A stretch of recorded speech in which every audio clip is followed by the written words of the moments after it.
What's up, Bio? Just thought I'd show you our greenhouse as part of the tour. This is where we spend a lot of time in the spring. It's really economical for Book and Plow to buy lots of seeds and just grow them ourselves rather than buy like plant starts from garden centers.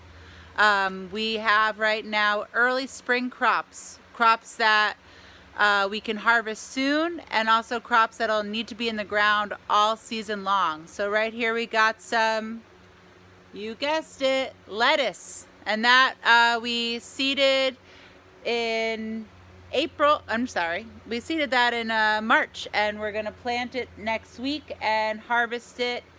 And we're pretty sure we will be either creating bags for essential staff on campus or sending it to a local survival center. That is different from the crops right behind me.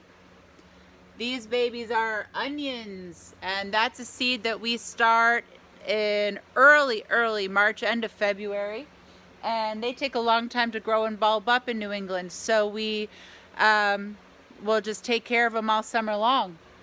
Right behind me over here, we're going to put more seeds in, but this is where we had some arugula growing, and we opt to do that. We seed that arugula February 15th, and then it grows up after there's enough daylight hours. And we're just utilizing the passive heat from our greenhouse. So the sun will heat it up to many more degrees inside. So even in the winter, it's still pretty warm during the day.